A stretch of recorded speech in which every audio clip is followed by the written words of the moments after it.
안녕하세요. 미국 유학고수TV 시청자 여러분들, 유학고수입니다. 자, 오늘 멤버분께서 질문하셨는데 한번 리뷰해 보도록 하십시다.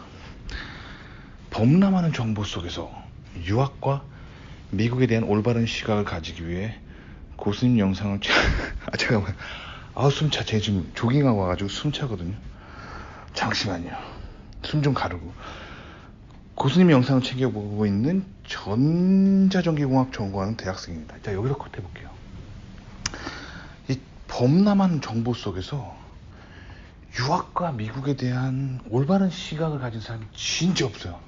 이거 되게 중요한 얘기 한 거예요. 제가 짚고 넘어가 보도록 하겠습니다. 자, 일단 유학원은 조심하세요. 제 아는 형님이, 금수저 형님 있거든요. 그 형이 경기도에 있는 중소기업 사장 아들이에요.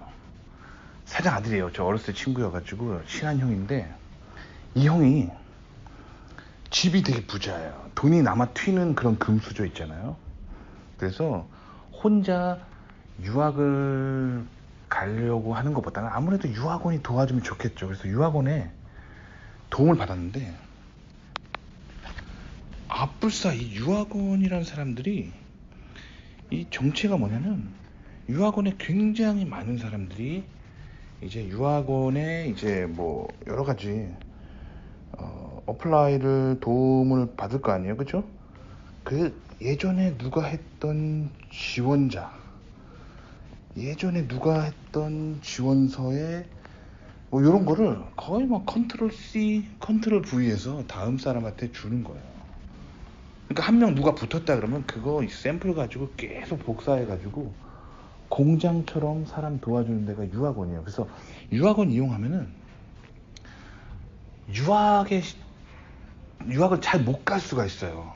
무슨 말이냐면, 이 항상 자신의 핏에 맞게 정확한 자기의 강점을 살려가지고 정확하게 어필해야 자기의 포텐셜에 맞는 제일 좋은 학교를 갈 수 있는데, 그 유학원에서 컨트롤 C, 컨트롤 V에서 막 대량 양산하는 바람에 지원서를, 그 형님이 결국에는 그렇게 돈을 엄청 몇백만 원 쏟아 부었습니다, 유학원에다. 근데 결국 유학 갔다는 데가 꼴랑 그냥 그저 그런 삼류대로 유학을 가셨어요. 되게 안타까워요. 저는 그래서 이런 케이스를. 그래서 자, 유학원은 왜 거짓말을 하는가? 유학원은 왜 자기들이 별 실력도 없으면서 자기네들의 도움을 받으면 유학을 잘 간다고 주장하는가? 간단합니다. 돈 벌려고 그러는 거죠. 아시겠죠? 시장 가가지고 저 붕어빵 파는 아저씨한테, 아저씨 이 붕어빵 맛있어요? 하면 붕어빵 아저씨가 뭐라 그러나요? 얘 진짜 맛있어요 라고 하지, 맛이 구린데요? 라고 하진 않잖아요. 인간은 돈을 벌기 위해 열심히 자기를 포장하고 과장하고 그렇게 살아가고 있습니다. 그렇기 때문에 분별이 굉장히 중요해요. 아시겠죠? 그래서 제가 드리고 싶은 조언은, 본인 유학은 본인 인생이기 때문에 본인이 정말 열심히 정보를 열심히 본인의 눈으로 찾아야 되고 분별을 잘 하셔야 돼요. 그래서 유학에 성공하는 사람들 특징은 뭐냐면 분별력이 있는 사람들이에요. 아시겠죠? 자, 계속 이야기해 보도록 하겠습니다. 저는 내년에 어플라이를 하고 현재는 3학년 2학기를 미국의 동부에 있는 모 학교의 전자전기 컴퓨터공학부로 교환학생을 가게 되었습니다. 제가 컷 해볼게요. 자, 학교 이름을 제가 가렸습니다. 굉장히 중요한데, 님들이 저에게 이제 정확한 학교 이름을 댓글에 다신다 하더라도 저는 항상 학교 이름을 가립니다. 자, 왜 그러냐면, 미국에서 여러분들이 제일 조심하셔야 되는 게 같은 한국 사람들이에요. 이 한국 사람들은 프라이버시 개념이 거의 없습니다. 그래서 어느 학교 어느 과에 누가 들어온 데더라 이거 알면은 그냥 신상 다 털리는 거예요. 진짜 피곤합니다. 아시겠죠? 그렇기 때문에 미국에서 특히 한인들과 관계할 때는 프라이버시를 잘 조심하셔야 돼요. 제가 이게 미국 한인들과의 프라이버시 문제 때문에 고통받았던 거 제가 예전에 영상에서 많이 다뤘거든요. 그러니까 제가 그래서 님들이 정확한 정보를 준다 하더라도 방송에서는 학교 이름을 가리도록 하겠습니다. 제가 예전에 수강하는 과목 관련해서 질문을 드린 적이 있었는데, 제가 너무 시야가 좁았던 탓에 교수님께 조언을 듣고 미국에 온 김에 한국에서는 공부하기 힘들었던 과목 위주로 듣게 되었습니다. 그렇죠? 그래요. 한국보다 미국의 어떤 수업의 질이 아무래도 미국 연구핏에 잘 맞겠죠. 그렇죠? 그러니까 지금 이제 현재 하여튼 미국 땅에 와 계신 것 같아요. 그러니까 여기 있는 동안 교수님과의 관계를 잘 맺으시고 미국 교수님의 추천서를 받으세요. 아시겠죠? 자, 계속 읽어볼게요. 제가 내년에 어플라이여서 이번 여름방학 때 뭐 토플 점수 어쩌고저쩌고 GRE 점수 어쩌고저쩌고 막 하시는데, 자 여기서 컷 해볼게요. 자, 제가 늘 말씀드리지만 미국 입시를 한국 입시에 투영해서 보지 마시라는 거예요. 그래서 마치 이제 GRE나 토플 점수를 한국 사람들이 어떻게 오해하게 되냐면 마치 수능 볼 때 외국어 영역 점수라고 생각하는데, 제 경험상 그렇지 않습니다. 제 경험상, 물론 학교마다 심사위원의 주관적인 생각이겠지만 제 경험을 바탕으로 얘기한다면 이런 영어 점수라는 거는 미국에서 공부하기 위한 최소한의 영어 실력이 되는지를 체크하는 거예요. 그러니까 개인적인 생각으로는 이제 토플 같은 영어 점수는 엄청 만점 받는다고 해서 뭐 그렇게 대단한 메리트가 있는 건 아닙니다. 그냥 아주 못 보지만 않으면 됩니다. 아주 못 보면 이제 입학심사관이 이 사람은 영어가 안 돼서 우리 학교에서 공부를 못 하겠구나라는 인상을 주면 안 된다는 거죠. 그리고 공대생들은 특히 뭐 영어 점수보다는 본인의 어떤 연구핏이 중요한 거예요. 아시겠죠? 특히 GRE 같은 거는 솔직히 말하면 문과생들이 중요한 거예요. 문과는 말로 먹고 살잖아요. 그래서 뭐 예를 들면 미국에서 히스토리를 공부한다. 이런 거나 혹은 경제, 경영, 법률을 전공한다. 그러면 이런 대학원 수준의 영어 점수는 굉장히 중요합니다. 뭐 GRE나 GMAT 이런 점수는 중요해요. 왜냐면 그들은 말로 먹고 살기 때문에. 말로.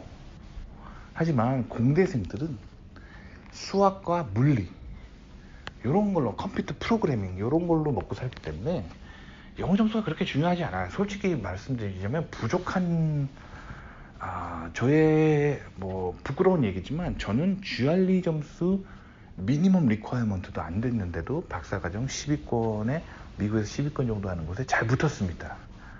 그 얘기는 다른 연구핏이 좋았다는 얘기죠. 이런 식으로 공대생들은 항상 영어를 못해도 커버를 할 수 있는 부분들이 있어요. 아시겠죠? 또 제가 이런 얘기하면 굉장히 걱정되는 부분인데, 제가 이런 얘기하면은 또 막 GRE나 막 토플 막 거의 하위 10위권 안에 드는 사람들이 저한테 또 제 얘기를 듣고 또 희망을 듣고 또 저한테 막 댓글을 달아요. 제 점수로도 미국 갈 수 있다는 얘기죠. 아닙니다. 오해하시면 안 되고요. 절대적으로 중요한 건 아니라는 거죠. 영어를 못하면 다른 걸로 커버가 가능한 게 이 공대의 세계다라는 거죠. 하지만 문과는 말로 먹고 살기 때문에 영어가 되게 중요하다라고 보시면 됩니다. 아시겠죠? 아시겠죠? 자, 그래서 그런 거예요. 자, 계속 읽어봅시다. 그래서 또 미니멈 리ኳ어먼트 막 하고 있는데, 그래요. 뭐 미니멈 리ኳ어먼트 이런 것만 잘 넘기면 되고, 설사 못 넘겼다 하더라도 능력이 출중하면 붙는 거예요. 예를 들어볼게요. AI를 연구하는 대학원이라 쳐봐요. 그러면 제일 중요한 게 뭔가요? AI에 대한 이해, 컴퓨터 아키텍처에 대한 이해, AI 프로그래밍 능력, 이런 게 중요한 거지. 영어 점수 뭐 좀 안 좋다고 해서 그게 문제가 되지 않아요. 교수도 자기 연구를 해야 되기 때문에 영어 좀 못해도 실력이 월등하다면 받아줄 의향이 있는 거예요. 아시겠죠? 그러니까 너무 이 영어 점수라 한국 수능의 외국어 능력으로 보지 말라는 거예요. 아시겠죠? 자, 그래서 또 학점 관리, 또 한국인들은 이런 학점을 굉장히 중요하게 생각하는데, 지금 봐봐요. 4.0 만점에 3.925잖아요. 제가 솔직히 말씀드리면 저는 4.0 만점에 3.1이었어요. 저 같은 인간도 미국에서 10위권 박사 했잖아요. 맞췄잖아요. 근데 저보다 월등히 좋은 4.0 만점에 3.925에 근접하는 이런 사람들이 뭐 저한테 막 미국 막 어떻게 하면 잘 가냐 이런 얘기를 한다는 거는 좀 황당해요. 황당하니까 님이 좀 제가 봤을 때는 세상살이에 대한 걱정 근심이 너무 많은 거예요. 아니 4.0 만점에 3.925나 되는 학점을 가지고 있으면서 뭐 미국에 뭐 막 이렇게 뭐 어떻게 하면 잘 가냐 막 두려워하고 그럴 필요 없다는 거예요. 아시겠죠? 그리고 4.0 만점에 3.9 맞아도 떨어질 수 있는 게 미국 대학원이고 4.0 만점에 3.1밖에 안 되면 저 같은 인간도 붙는 게 미국 대학원입니다. 왜 그럴까요? 미국 사람들은 성적표에 나오는 스펙 같은 걸 중요하게 생각하지 않아요. 무슨 말이냐면 실전에서 어떻게 할 수 있냐를 중요하게 생각하는 거예요. 그래서 제가 항상 말씀드리는 정글. 자, 미국은 정글이다라는 거죠. 자, 님이 뭐 군대에서 뭐 예를 들면 사관학교를 나온다고 쳐봐요. 뭐 육군 사관학교를 나왔다고 쳐봐요. 그래서 뭐 학교에서 명문 사관학교에서 총 쏘는 법을 아주 올림픽 국가대표 선수한테 제대로 막 배웠다고 쳐봐요. 그게 의미가 없어요. 본인의 졸업 증명서에 나는 올림픽 대표 선수에게 사격을 배웠고 내가 사격을 배운 학교는 이러이러한 명문대다라고 자랑질하는 게 미국 사람들한테는 아무 의미가 없습니다. 자, 미국 사람들은 어떤 분위기냐면 정글에 그냥 풀어놔요. 그 맹수와 싸워서 총 한 자루 들고 다 사냥해서 다 쓰러뜨리는 인간을 최고로 치는 거예요. 그러니까 실전이에요. 그러니까 님이 나는 4.0 만점에 3.9 학점이다. 아무 의미가 없어요. 님을 실제 필드에 던져놨을 때 문제 해결 못하면은 끝이에요. 그러니까 미국은 그래서 학벌에 의미가 없는 거예요. 그러니까 학벌 같은 거 따지지 마시고요. 내가 진짜 이 미국이라는 정글에서 살아남을 수 있는지 그걸 보시면 됩니다. 아시겠죠? 자, 그리고 님이 지금 교환학생 나갈 때 장학금을 지원해줘서 가게 됐다고 하는데, 자,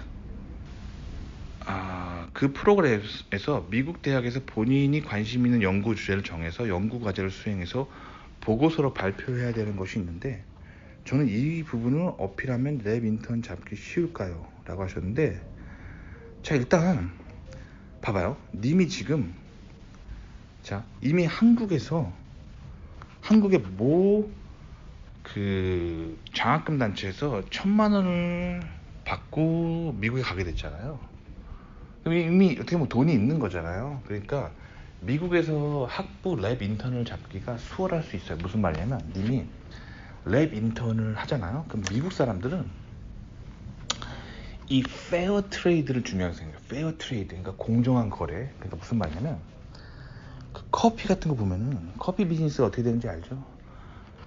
그 막 이렇게 후진국에서 그 커피 농사하는 사람들한테 커피 싸게 사다가 막 유럽이나 미국에다 되게 비싸게 파는 게 이제 미국의 어떤 혹은 전 세계적인 커피 비즈니스잖아요. 근데 미국의 유명 커피 브랜드들은 이 후진국에서 커피를 사올 때 공정하게 대우를 해줍니다. 후진국이라고 싸게 주지 않고 싸게 살려고 하지 않고 줄 만큼 충분하게 주고 공정하게 거래하려고 합니다. 이게 바로 미국의 인더스트리에 있는 일종의 어떤 기독교적인 윤리의식인데, 후진국이라고 무조건 싸게 사오는 게 아니라 공정하게 거래를 해주자 라고 하는 그런 정의롭고 능력 있는 사람들이 미국에 많습니다. 그래서 이렇게 사회적 약자라고 해서 무한착취하지 않아요. 아시겠죠?